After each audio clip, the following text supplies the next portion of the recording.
Dems heckle gay George Santos after all Republicans vote to protect him. Last week, every House Republican voted to block a vote on a resolution to expel out Representative George Santos. 3 gay Democratic members of Congress introduced the resolution.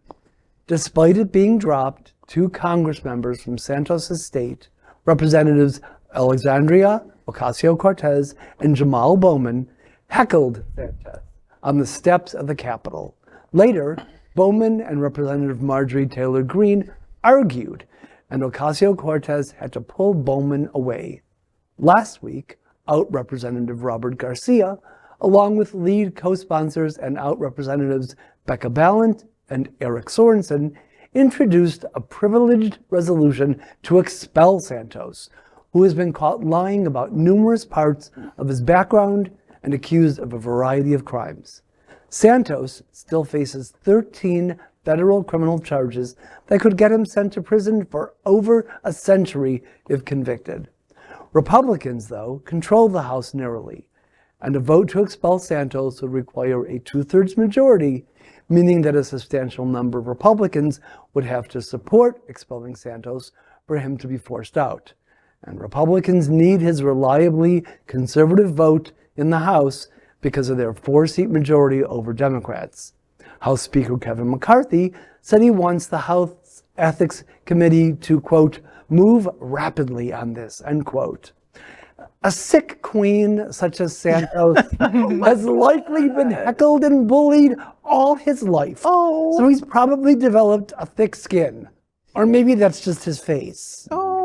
His face. Yeah. I want to see a battle royal with all of them in it, right? I think AOC is going to take everybody out. I'm sorry. She'll be like, oh, I'll tag you, Bowman. You got this, right? I don't think they need to introduce anything because if he gets convicted, well, y'all won't have that seat anymore. So that'll take care of that. Right. No, poor Santos. I mean, I can't believe I just said that. No. Oh my God, I said that live on tape. Shit.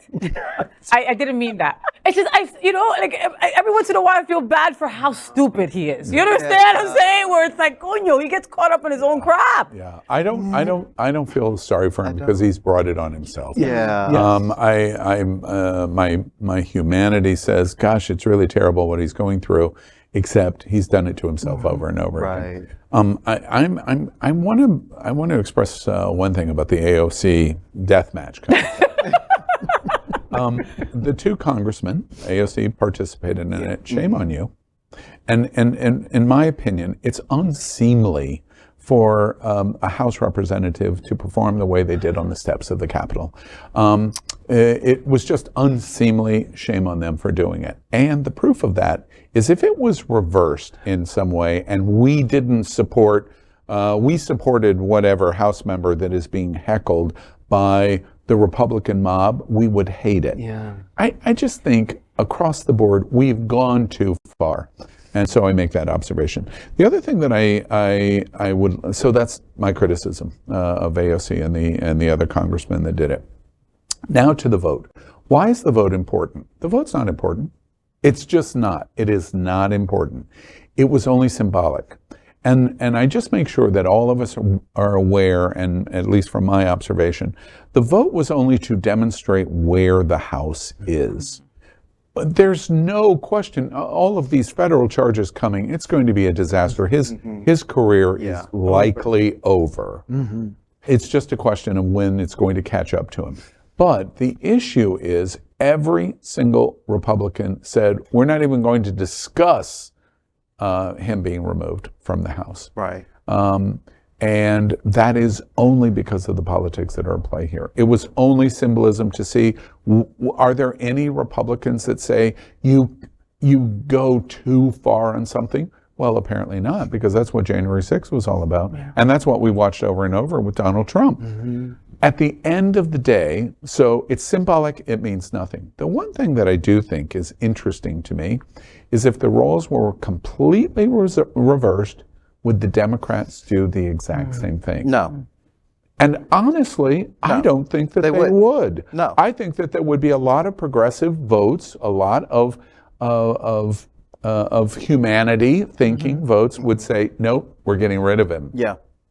And I will live in we're not going to find this out, but I'll live in that space, that I think that the Democrats would do it different than what we just watched in the Do you think Al Franken is an example of that? What happened to Al Franken? I do. Al Franken is a really good example of that. And he shouldn't and should not have. He shouldn't have resigned. No. But in an overabundance of what he thought and what others said, the optics of it, he made a decision. And look at Al Franken, and then look at George Santos. Wow. There's no comparison at all. This is what I always have been saying about my respect. This is very, very thin for for conservatives in the Republican base. They go hard for their beliefs, and they go hard for, like, he's gay, he did what? Oh, okay, cool. But the vote still swing this way. That's something that the Democrats don't have. That I'm just like, liberals and the Democrats, like, where are you in all of this? Like, this is what plays out in political theater. Yeah. Remember the Supreme Court and the justices that were withheld, in terms of even considering a judicial nomination. Yeah. That is a strategy. Like it, hate it, whatever. It was a strategy. And was it successful? Now, these years later, 6 years later, we know it was very successful because that's how the Supreme Court is ruling now based on that decision. That's the proof of the point that you just made. We are Queer News Tonight, the world's first and only live daily LGBTQ+ evening news show from Happening Out Television Network.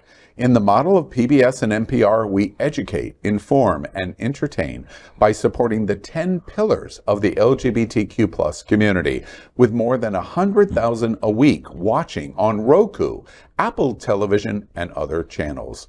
To keep the stories going, we accept donations with 100% transparency. Stay updated and live authentically with Queer News Tonight.